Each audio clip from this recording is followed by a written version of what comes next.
வணக்கம். இன்னைக்கு நம்ம பார்க்க போகிறது how to choose the right physiotherapist for you அப்படிங்கிறது. ஒரு எண்முறை மருத்துவரை எப்படி சரியான, அதாவது உங்களுக்கு தேவையான, உங்களுக்கு தகுதியான எண்முறை மருத்துவராக எப்படி இருக்காருன்னு நீங்கள் கண்டுபிடிக்கிறேன்னு தான். அவங்களோட ட்ராக் ரெக்கார்டை எடுத்து பாருங்கள். ஃபஸ்ட்டு எடுத்த உடனே அவங்களுக்கு எவ்வளோ வருஷம் அனுபவம். எப்பயுமே ஒரு மருத்துவத்துறையில் ப்ராக்டிஸ்ன்னு சொல்லுவாங்க. அந்த ப்ராக்டிஸில் அந்த மருத்துவர் நிறைய விஷயங்களை தெரிஞ்சிருப்பார். அப்போ அவர் எவ்வளோ வருஷம் அனுபவம் வாய்ந்த மருத்துவர்னு பாருங்கள்.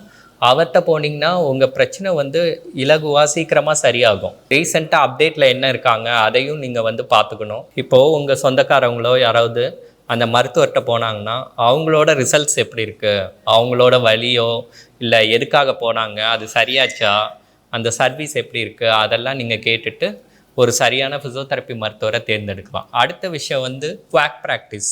இப்போ நிறைய இடத்துல ஃபிசியோதெரப்பி டிகிரியே முடிக்காமல் யாராவது ஒரு கம்பவுண்டர் மாதிரி, ஒரு ஃபிசியோதெரபிஸ்ட்டை கம்பவுண்டர் மாதிரி வேலை பார்த்துட்டு, இல்லை ஒரு டாக்டர்கிட்ட, ஆர்த்தோபெடிக் டாக்டர்கிட்ட கம்பவுண்டர் மாதிரி வேலை பார்த்துட்டு அவங்க தனியாக ஒரு ப்ராக்டிஸ் பண்ணுவாங்க. மிஷின் யூஸ் பண்ணுறது, ஃபிசியோதெரப்பி யூஸ் பண்ணுறது அப்படின்னு.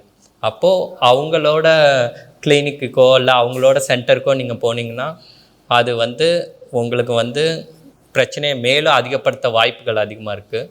அதனால் ஒரு சரியான ஃபிசியோதெரபிஸ்ட்டை நீங்கள் சூஸ் பண்ணணுன்னா அவங்களோட ட்ராக் ரெக்கார்டு, அவங்க உண்மையிலேயே டிகிரி எல்லாம் முடிச்சிருக்காங்களா, உண்மையிலேயே நல்ல ஃபிசியோதெரபிஸ்ட்டாக, உண்மையிலேயே மருத்துவ பட்டப்படிப்பு வாங்கியிருக்காங்களா, இதெல்லாம் செக் பண்ணிவிட்டு ஒரு தடவை போயிடுங்க. அதே மாதிரி உங்கள் ஃபிசியோதெரப்பி மருத்துவர் யாராக இருந்தாலும் அவர் எவ்வளோ எஃபிஷியண்ட்டான பர்சன் அப்படிங்கிறத பாருங்கள்.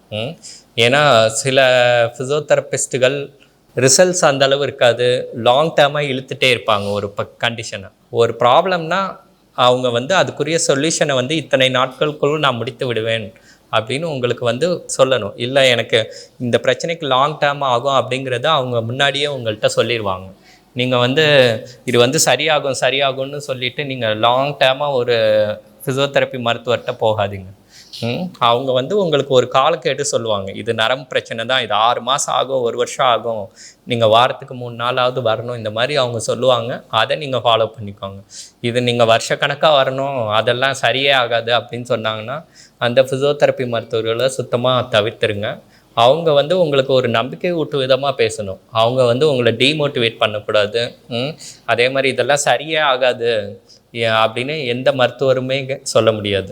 உங்கள் பிரச்சனைக்கு கண்டிப்பாக ஏதாவது ஒரு தீர்வு இருக்கும், அல்லது அந்த மெயின்டெனன்ஸாவது இருக்கும். அதை உங்கள் ஃபிசியோதெரப்பி மருத்துவர் இது சரியே ஆகாது, இது மாதிரி பிரச்சனையெல்லாம் இருந்தால் ஒன்றும் இதாகாது அப்படின்னு சொன்னாங்கன்னா நீங்கள் அதை நம்பாதீங்க. வேறு ஒரு நல்ல ஃபிசியோதெரப்பி மருத்துவரை அணுகி அதுக்குரிய ஆலோசனைகளை பெறுங்க.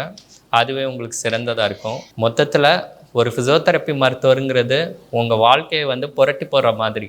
அதாவது ஒரு நல்ல மருத்துவர்கிட்ட போனீங்கன்னா உங்கள் பிரச்சனை முற்றிலும் சரியாயிடும்.